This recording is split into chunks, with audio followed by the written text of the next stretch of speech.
ராம் ராம். வாழ்க வளமுடன். Voice of காஞ்சி நேயர் அனைவருக்கும் இனிய மாலை வணக்கம். எல்லாருக்கும் இனிய தீபாவளி திருநாள் நல்வாழ்த்துக்கள். தீபாவளி பண்டிகை முடிஞ்சு மறுநாள் அன்னைக்கு அமாவாசை சஷ்டி எல்லாம் ஆரம்பமாகும். அதற்கான ப்ரிப்ரேஷனோட அன்னைக்கு என்ன மாதிரி பக்ஷணங்கள் வெடிகள் செய்யலாம் செய்யக்கூடாது அப்படிங்கிறத மைண்டில் வச்சுட்டு அந்த மாதிரி இனிமையாக மகிழ்ச்சி தரக்கூடிய நாளாக மாறுறதுக்கு உங்கள் கையில் இருக்கு. அதை இறைவன்கிட்ட பிரார்த்தனை பண்ணிட்டு அன்னி வாழ்க்கையை அன்னைக்கு தீபாவளி திருநாளை கொண்டாடி மகிழ ஸ்ரீ பெரியவாளுடைய அனுகிரகம் எப்போதும் எல்லாருக்கும் கிடைக்கும். அதில் சந்தேகம் கிடையாது. இப்போ இன்னைக்கு நாம பார்க்க போறது என்னன்னா கங்கை. கங்கை மாதா என்ன செய்யறா? எல்லாம் கங்கா ஸ்நானம் ஆச்சா அப்படின்னு தான் முதல் கேள்வி கேட்பான். அந்த கங்கா ஸ்நானம், அந்த கங்கை மாதா என்ன ஒரு பாடம் சொல்ற, அதை பத்தின பதிவு இன்னைக்கு. கங்கை கரையில ஒரு பெரிய பண்டிதர் தினமும் வருவர். கங்கை மாதாக்கு நிறைய பூஜைகள் பண்ணுவார், நன்னா தீர்த்தம் ஆடுவார். அவளுக்கு கங்கை மாதாக்கு நிறைய பூஜையை பண்ணி பூ புஷ்பம், ரவிக்க துணி, கண்ணாடி வளையல், மெஹந்தி, குங்குமம், மஞ்சள், இது தாலி சரடு, வளையல் எல்லாத்தையும் சமர்ப்பணம் பண்ணி பூஜை நன்னா விசிராந்தியா பண்ணுவார். இவரை பார்க்கும் போதே அந்த கரையில ஒரு வயசானவர் முதியவர் ஒருத்தர் செருப்பு தைக்கிற தொழிலாளி. தினமும் அவரை பார்ப்பார். அந்த முனிவர் இந்த மாதிரி ஒரு பெரிய குரு வந்து இந்த கங்கைக்கு பூஜை பண்றாரேன்னு அவருக்கு மனசுல ஏக்கம்.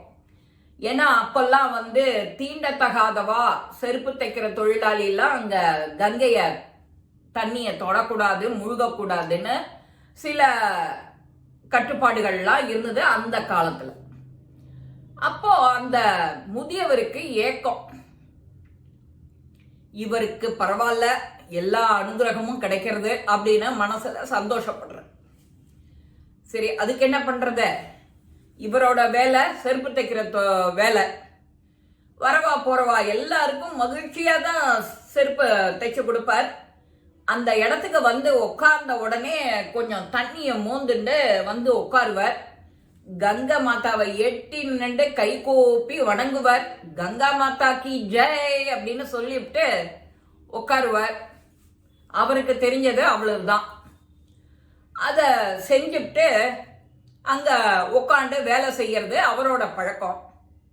ஒரு தடவை இந்த குரு முனிவர்னு சொன்னேன் இல்லையா, துறவி, அவர் அந்த கங்கைக்கு பூஜை பண்ணிட்டு கரை ஏறுறார். ஏறி வரும்போது அவருடைய செருப்பு அருந்து போயிடுது.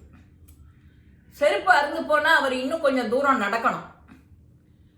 அவர் இந்த முதியவர்கிட்ட கால் செருப்பை கொஞ்சம் தைச்சு கொடுப்பாங்கிறார். ஓ பேஷா, உங்களுக்கு தைக்காமையா, உங்களுக்கு அனுகிரகம் பண்ணாமையா, உங்களுக்கு செய்யாமலையா நான் என்ன பண்ண போறேன் அப்படின்னு அந்த முதியவர் இவரோட செருப்பை வாங்கி அழகா தைச்சு கொடுக்குறார்.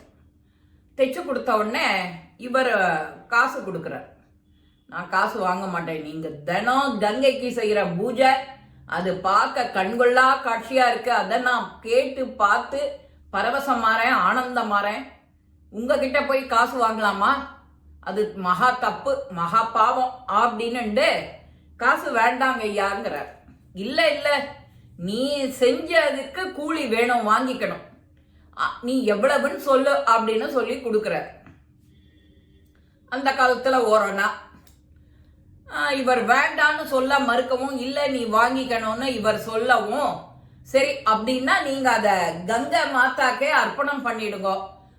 ஏன்னா நீங்க பூஜை பண்றேன், புண்ணியம் நிறைய பண்றேன், உங்களுக்கு நான் செருப்பு தைச்சு கொடுக்கறது என்னோட பாக்கியம், அதுக்கு நான் கூலி வாங்க கூடாது. நீங்க கொடுக்குறேன்னு பிரியப்படுறேன், அந்த பைசாவை நீங்க திரும்ப அந்த கங்கைக்கே சமர்ப்பணம் பண்ணிடுங்கோ அப்படின்னு அழகா சொல்றாரு அந்த முதியவர் செருப்பு தைக்கிற தொழிலாளி. இவரும் கங்கையில கொண்டு போய் இந்த மாதிரி ஒரு முதியவர் செருப்பு தைக்கிறவர், நான் எனக்கு செருப்பு தைச்சு கொடுத்தார், அவரோட வருமானம் தான் இது, அவர் உனக்கு சமர்ப்பணம் பண்றார் அப்படின்னு சொல்லி கங்கைக்கு போட்டு பூஜைய பண்ற. கங்கையிலேருந்து ஒரு கை வருது. அழகா கங்கை மாதா ஒரு கை கொடுக்குறான். கை கொடுத்தா அந்த கையில ஒரு மின்னு தக தக தக தகன்னு மின்ற மாதிரி ஒரு வளையல். வைரம் வைடூரியம் எல்லாம் இழைச்சிருக்கு அந்த வளையல்ல. அந்த கங்கை சொல்றா, நீ இதை எடுத்துட்டு போய் அந்த முதியவர் கையில செருப்பு தைக்கிற தொழிலாளி கிட்ட கொடு, அவருடைய கஷ்டங்கள் எல்லாம் தீர்ந்து போயிடும். இது ரொம்ப விலை மதிக்க முடியாதது, இத கொண்டு போய் அவர்கிட்ட கொடுன்னு அந்த கங்கை மாதா சொல்றா. இவர் நான் சொன்னாதானே அவனுக்கு தெரியும்னு இவரு மனசுக்குள்ளற கபடம் துரோகம் நினைக்கிறார். என்ன எப்பேற்பட்ட தவம் செஞ்சு பூஜை பண்ணி மந்திரம் உபச்சரிச்சா என்ன, அந்த அழுக்கு அவர் மனசுல வந்துடுத்தோ. இவர் கொடுக்க கூடாது அப்படின்னு வீட்டுக்கு எடுத்துட்டு போறார். மனைவி கிட்ட கொடுக்குறார். மனைவி கைக்கு சரியா இருக்கு அந்த வளையல். மனைவி சொல்றா, வீட்டுல தரித்திரம் புடுங்கறதேன்னு சொல்லிட்டு நான் அழகா வைர வைடூரியமான வளையலை போட்டுண்டா எல்லாரும் என்னை ஏளனம் பண்ணுவா, கேலி பேசுவா.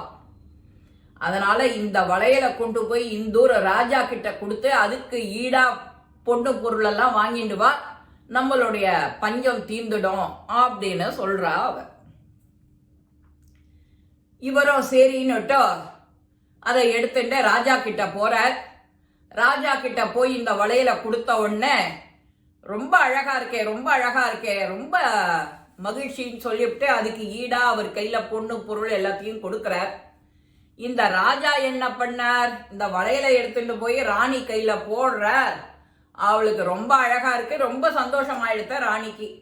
நீ ஏன் ஒரு கையில ஒரு வளையல் மட்டும் கொண்டு கொடுத்த, இன்னொரு கைக்கு இன்னொரு வளையல் வேணும், போய் நீ யார் உன்கிட்ட வித்தானோ அவங்கிட்டயே இன்னொரு வளையல் இருக்கும், போய் அதை கேட்டு வாழ்ந்து கொடுன்னு அவ சொல்லிடுறான்.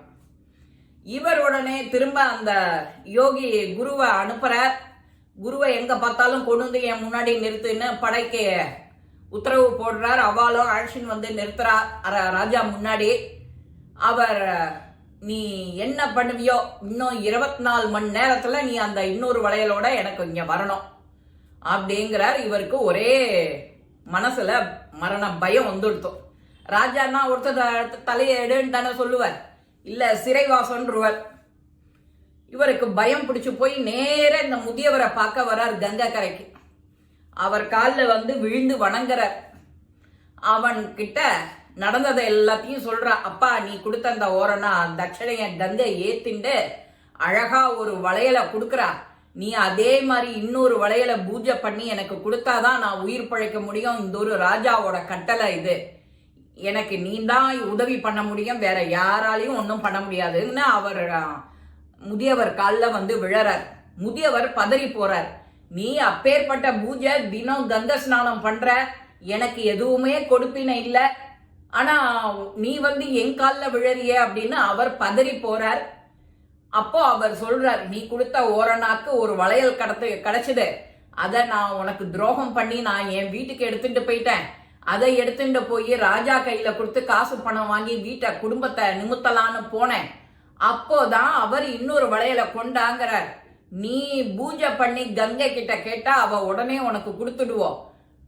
அப்ப நான் இத உயிர் பழைக்கிறதுக்கு எனக்கு வாய்ப்பு இருக்கு, நீ என்ன செய்யறன்னு கேக்குறேன். அதனால என்னங்க சாமி நான் செய்யறேன் அப்படின்னுட்டு அந்த அவன் வச்சுட்டு இருக்கிற அந்த சொம்பு தண்ணியை தெளிச்சு பண்ற அந்த சொம்புலயே அவன் வந்து பூஜை பண்றான். பூஜை பண்ணா கங்கை பிரத்யட்சமாயி இன்னொரு வளையலை கொண்டு கொடுத்துடுறான். இந்த தண்ணிக்குள்ளற இன்னொரு வளையல் சொம்புக்குள்ளற அதை எடுத்துட்டு போய் வேகமா ஓடுறான் ராஜா. இந்த மாதிரி வளையல் வாங்கிட்டு வந்து கொடுத்ததுக்கு யார் காரணம் என்னன்னு இவன் போய் எல்லாத்தையும் சொல்ல, ராஜாவும் கிளம்பி இந்த முதியவர்கிட்ட வந்து வணங்குறார். அந்த முதியவரை ராஜா அரசவைக்கு அழைச்சிட்டு போய் மந்திரி பதவி கொடுத்து தன்னோட பக்கத்திலேயே உட்காந்து வைக்கிறார் சிம்மாசனத்துல. யாருடைய சாமானுக்கும் அது பேர் என்ன, தன்னோடது ஆக்கிக்கணும்னு துரோகம் நினைக்காம நல்ல எண்ணத்தோட இருக்கிறவாளுக்கு என்ன மாதிரி அனுபவம் அந்த முதியவருக்கு கிடைக்கிறது. இவர் பூஜை பண்ணி புனஸ்காரம் பண்ணி தினம் கங்கையில ஸ்நானம் பண்ணவருக்கு என்ன பலன்? அவர் மனசுல இருக்கிற அழுக்கு அவரை ஒண்ணும் இல்லாத போயிடுது. அவர் மனுஷ ஜென்மத்திலேருந்து வெளியில போயிட்டார், அனிமல் மாதிரி ஆயிட்டார். விலங்கினத்துக்கு இருக்கிற அஞ்சறிவுல என்ன மாதிரி யோசிப்பாரோ அந்த யோஜனை தான் அவருக்கு. ஆனா இந்த முதியவருக்கு ஒன்னும் படிக்கல, ஒன்னும் செய்யல, ஆனா பண்பு இருக்கு. அவருடைய பண்புனால அவர் ஒசந்து போறார். துரோகங்கிறதே நினைக்க கூடாது யாருக்குமே. உன்னோடது இல்லை, என்னோடது இல்லை அப்படின்னா அது எனக்கானது இல்லை, அப்படி ஒதுக்கி வைக்கணும்.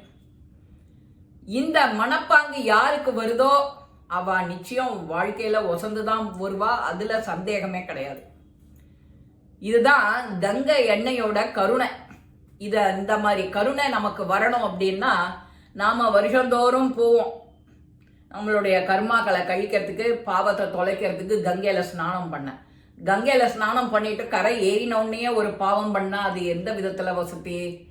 உன் எண்ணத்துல உன் மனசுல தெளிவு வரணும். அந்த எண்ணத்தோட போய் ஸ்நானம் பண்ணணும்னு ஏற்கனவே ஒரு இதுல சொன்னேன், புனித நீராடல்னா என்னன்னு. அதுக்கும் இதுக்கும் கனெக்ஷன் வந்துடுதா கரெக்டா? இந்த பதிவு உங்க எல்லாருக்கும் பிடிச்சிருக்கும். லைக் பண்ணுங்க, ஷேர் பண்ணுங்க, பெல் பட்டனை கிளிக் பண்ணுங்க, சப்ஸ்கிரைப் பண்ணுங்க, கமெண்ட்ஸ் பாக்ஸ்ல கமெண்ட்ஸ் போடுங்க. ஸ்ரீ மகாபிரிவா திருவடிகளே சரணம். நல்லதே நடக்கும். ஆனந்தமா இருப்போம் நண்பர்களே. வாழ்க வளமுடன்.